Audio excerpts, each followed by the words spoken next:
Hello everyone, welcome to the revival class of daily current affair जो कि एक महीने से मिसिंग थी जस्ट बिकॉज की एग्जाम्स थे आर ओ के। अब वो फाइनली खत्म हो चुके हैं, so let's continue with our daily current affair series. और बिना देरी के जो सबसे पहली न्यूज़ है हम उसको यहाँ पर कवर करेंगे। Let's start. ये जो है ये न्यूज़ जुड़ी है एक ऑपरेशन से, जिस ऑपरेशन का नाम है ऑपरेशन महादेव। काफी सारे ऑपरेशंस चलाए जा रहे हैं जब से पहलगाम अटैक हुआ है। आप सभी को पता है बहुत बेहतर तरीके से ऑपरेशन सिंदूर को लॉन्च किया गया था। पहलगाम अटैक जो था वो 22 को जम्मू एंड कश्मीर में हुआ था। कुछ टेररिस्ट ने अटैक किया था। उसके बाद टेररिज्म को पूरी तरीके से खत्म करने के लिए कई सारे ऑपरेशंस लगातार चलाए जा रहे हैं, जिनमें से वो एक ऑपरेशन है ऑपरेशन महादेव। ये एक जॉइंट काउंटर टेररिस्ट मिशन है जो कि श्रीनगर के पास लॉन्च किया गया है। और सक्सेसफुली ये बताया गया कि न्यूट्रलाइज कर दिया गया है, 3 टेररिस्ट को मार गिराया गया है। और ऐसा भी बताया गया है कि इन जो 3 टेररिस्ट की डेथ हुई है इनमें से एक जो था वो मास्टरमाइंड था पहलगाम टेरर अटैक का। तो काफी बड़ी उपलब्धि हासिल हुई। किसने किसने लॉन्च किया था, तो ये जॉइंटली लॉन्च किया गया था हमारी इंडियन आर्मी, सीआरपीएफ और जम्मू एंड कश्मीर पुलिस के द्वारा। और ऑपरेशन सिंदूर आप सभी को पता ही है, ये लॉन्च किया गया था भारत के द्वारा जब पाकिस्तान के कुछ डिफरेंट डिफरेंट टेररिस्ट बेसिस को ध्वस्त किया गया था अंडर दिस ऑपरेशन। राइट। पहले भी हमने इसके बारे में डिस्कशन किया हुआ है। तो ऑपरेशन महादेव कहाँ पे लॉन्च किया गया है आप वो याद रखना। अगली न्यूज जुड़ी हुई है चोला डायनेस्टी के साथ। अभी हमारे प्राइम मिनिस्टर ने नरेंद्र मोदी जी ने रिसेंटली जो है विजिट किया है गंगई कोंड चोलपुरम में। दैट्स वाई ये न्यूज में आया है, चोला डायनेस्टी के बारे में हमें जानना पड़ेगा। ये जो चोलाज हैं ये one of the longest ruling dynasty है साउथ इंडिया के। कब से कब तक इन्होंने रूल किया है साउथ इंडिया को, तो 9th सेंचुरी से लेकर के 13th सेंचुरी तक इन्होंने रूल किया है। कौन कौन से पार्ट तक इनका जो पूरा एक्सपेंशन आपको देखने मिलता है, तो करंटली आप देखोगे तमिलनाडु, आंध्रा, केरला। और अगर ओवरसीज टेरिटरी की बात करें तो श्रीलंका, साउथ ईस्ट एशिया के बहुत सारे कंट्रीज, वहां तक पूरा इनका एम्पायर स्ट्रेच्ड था। राइट। ये पूरा आपको एरिया यहाँ पे देखने को मिल रहा है, including Sri Lanka and many other Southeast Asian countries as well. साथ ही राजेंद्र चोल फर्स्ट, ये जो थे ये इसके फाउंडर नहीं थे। Vijayalaya Chola was the founder of Chola dynasty. Raja Raja one आपको देखने मिलते हैं इनके रूलर। और चोला डायनेस्टी के एक और रूलर राजेंद्र चोल फर्स्ट, जिन्होंने 1014 से लेकर 1044 तक यहाँ पर रूल किया। गंगई कोंड चोलपुरम को इस्टेब्लिश किया। इसी वजह से काफी सारे इन्होंने एक्सपीडिशंस भी किए थे। इन्होंने गंगा रिवर तक पूरा जो अपना आधिपत्य है वो जमाने की कोशिश की थी। इस वजह से इन्होंने एक शहर को भी स्टैब्लिश किया था गंगई कोंड चोलपुरम के नाम से। राजा राजा वन, ये जो चोला डायनेस्टी के किंग थे, इन्होंने बृहदेश्वर टेम्पल को स्टैब्लिश कराया था थंजावुर में। तो ये कुछ इंपॉर्टेंट पॉइंट्स थे चोला डायनेस्टी से जुड़े हुए। यहाँ पर आप इनके जो टेरेस्ट्रियल एरियाज हैं, आप उसके पूरे रीजन को देख सकते हो। ये रहे हमारे प्राइम मिनिस्टर नरेंद्र मोदी जी। इन्होंने रिसेंटली गंगई कोंड चोलपुरम जो कि तमिलनाडु में लोकेटेड है वहां पर विजिट किया। तो चोला डायनेस्टी के बारे में आपको याद क्या रखना है कि चोला डायनेस्टी के फाउंडर कौन है। फाउंडर है विजयालय चोल। लेकिन जो इम्पोर्टेंट रूलर्स रहे हैं वो रहे हैं राजा राजा वन, राजेंद्र चोल वन। क्या था, राजेंद्र चोल फर्स्ट की जो थी ये बर्थ एनिवर्सरी थी, दैट्स वाई हमारे प्राइम मिनिस्टर ने इस जगह को विजिट किया। कहाँ पर लोकेटेड है, अरियलूर डिस्ट्रिक्ट, जहाँ पर बृहदेश्वर टेम्पल लोकेटेड है वहीं पर आपको गंगईकोंड चोलपुरम भी देखने मिलता है। और इस टेम्पल को, बृहदेश्वर टेम्पल को 11th सेंचुरी में बिल्ड कराया गया बाय चोला डायनेस्टी। साथ ही यूनेस्को की वर्ल्ड हेरिटेज में इसे शामिल किया गया 2004 में। ये ग्रेट लिविंग चोला टेम्पल के अंडर में भी आता है। बहुत सारे मंदिर हैं जो कि साउथ की डायनेस्टीज अगर आप पढ़ोगे कभी भी तो बहुत सारे टेम्पल्स उन्होंने डेवलप करा रखे हैं।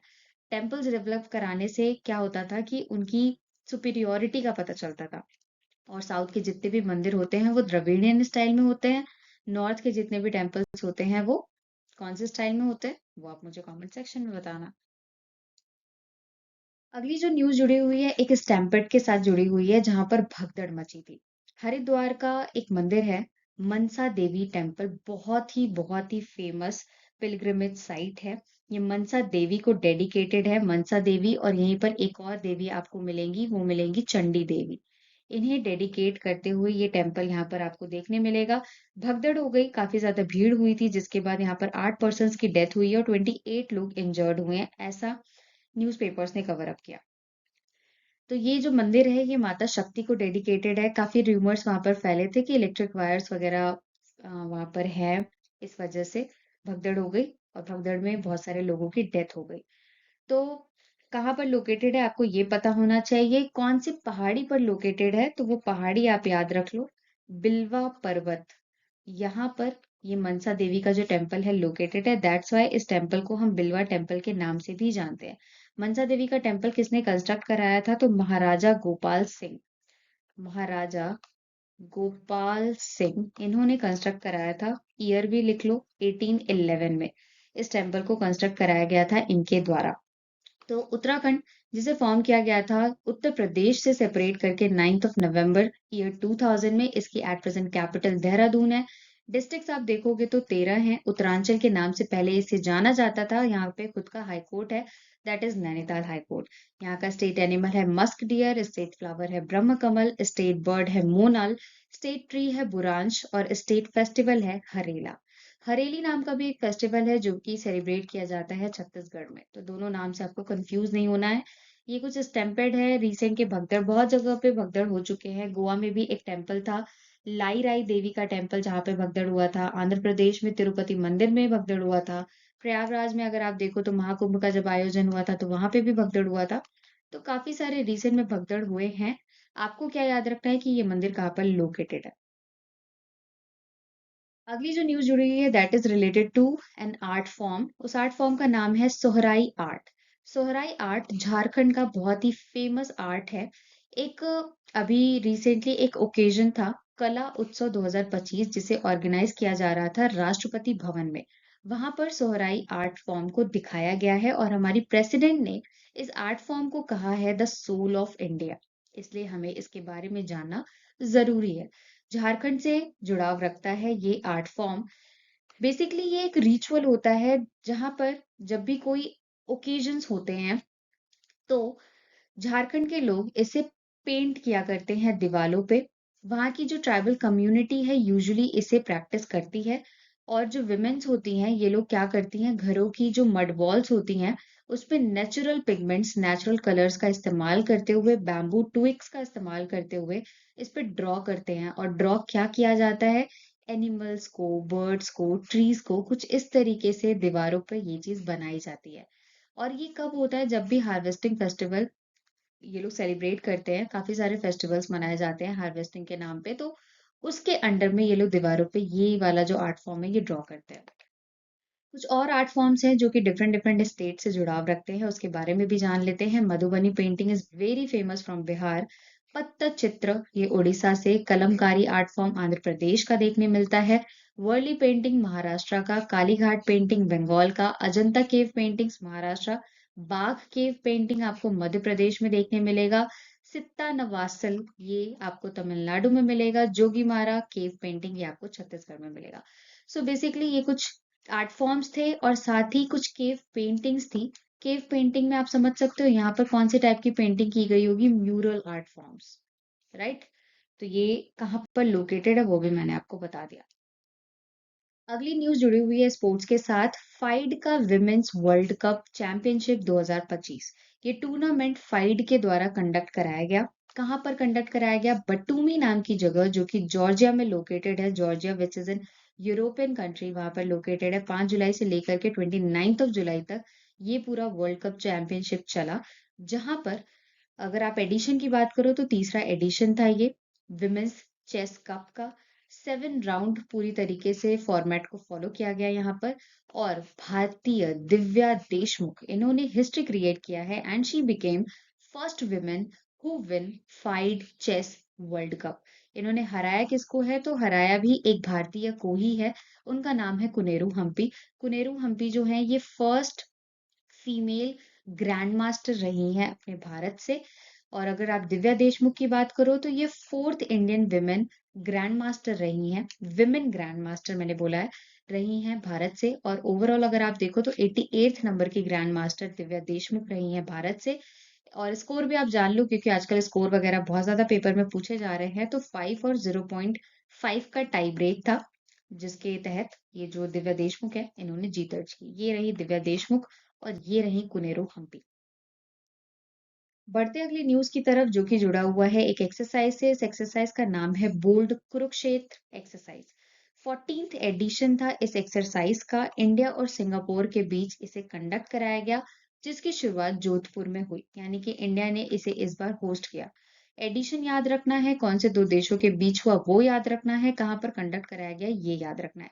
किसी भी टाइप की जो एक्सरसाइज होती है ये एक बाइलेटरल मिलिट्री एक्सरसाइज है, जिसमें Indian army, Singapore armed forces ने पार्टिसिपेट किया। याद रखना कि कोई भी एक्सरसाइज जब भी कंडक्ट कराई जाती है तो वो बेसिकली पार्टनरशिप को और ज़्यादा बेहतर बनाने के लिए, एबिलिटीज़ को और ज़्यादा स्ट्रेंथन अप करने के लिए एक्सरसाइज़ेज़ को कंडक्ट किया जाता है, जब भी 2 देश आपस में एक्सरसाइज़ को कंडक्ट करते हैं।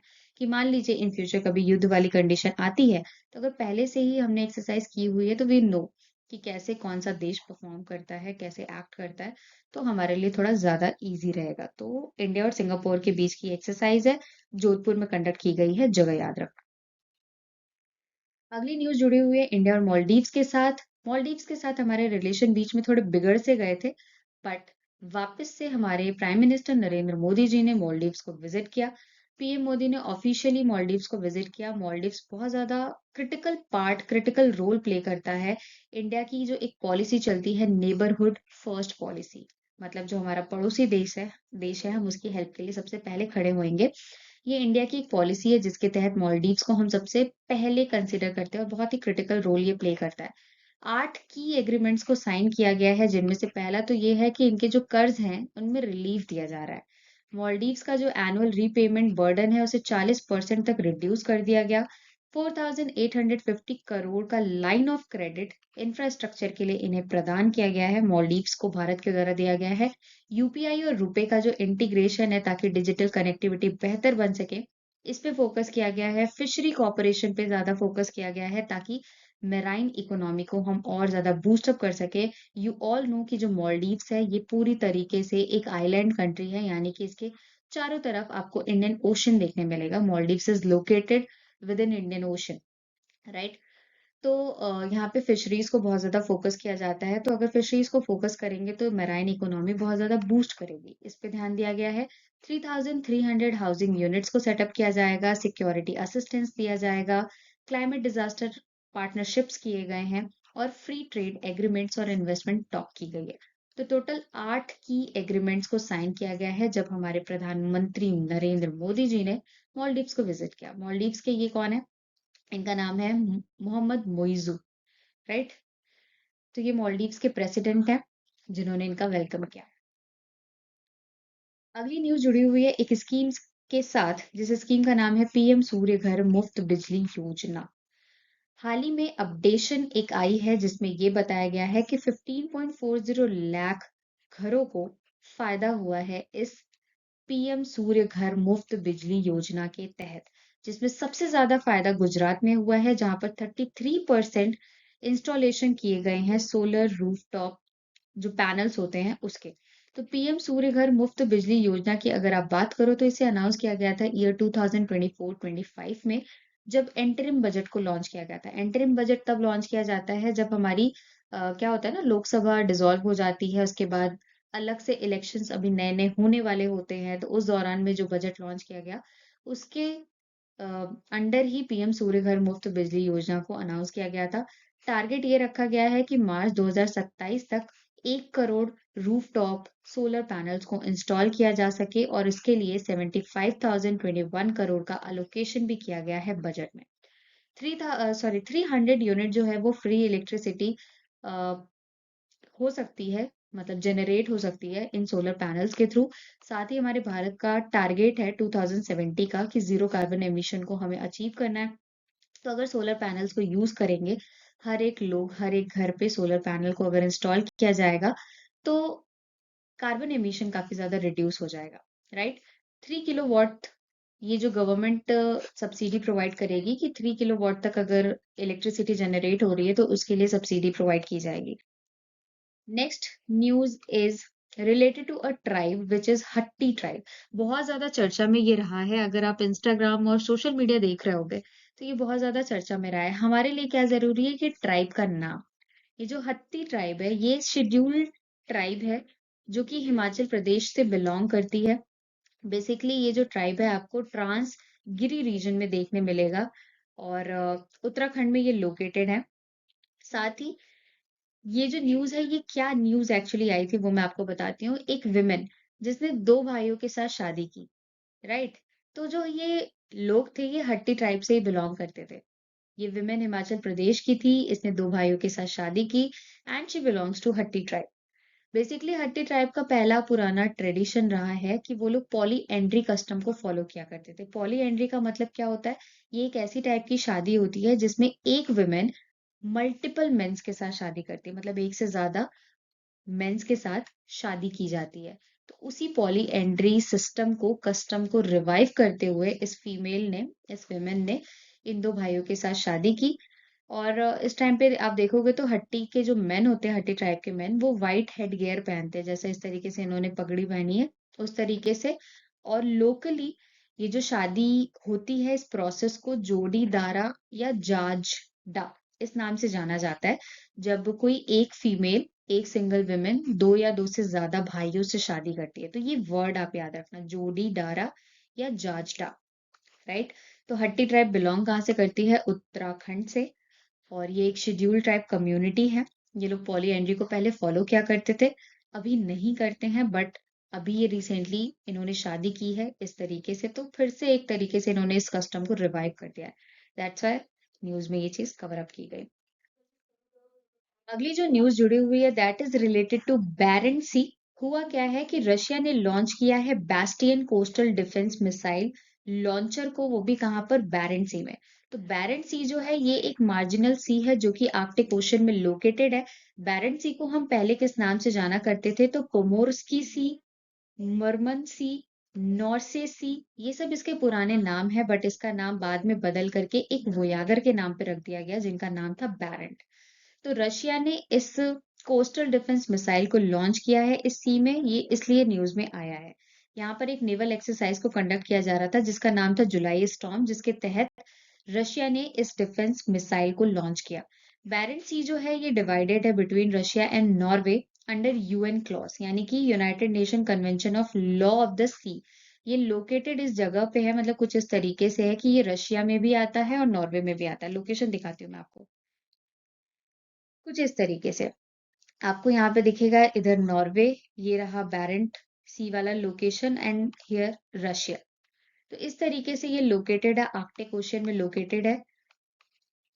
तो जगह याद रखना, लोकेशन याद रखना। रशिया ने कौन सी एक्सरसाइज को अभी रिसेंटली कंडक्ट किया है? तो जुलाई स्टॉर्म, जिसके तहत उस डिफेंस मिसाइल को लॉन्च किया था बैरेंट सी में। So that's it from today's current affair. I hope आप सभी को पसंद आया होगा, और ये रिवाइवल डेली करंट अफेयर वाला सेशन है, तो पूरी कोशिश है कि अब ये डेली ही आएगा, ब्रेक नहीं होंगे इसमें। So stay tune. एक आपके लिए सवाल मैं पूछ के जाती हूँ। अभी मैंने इसी पूरे वीडियो में आपको बताया है कि Warli painting is famous from, कौन से स्टेट से वर्ली पेंटिंग फेमस है? आप उस स्टेट का नाम कमेंट सेक्शन में जरूर लिखना।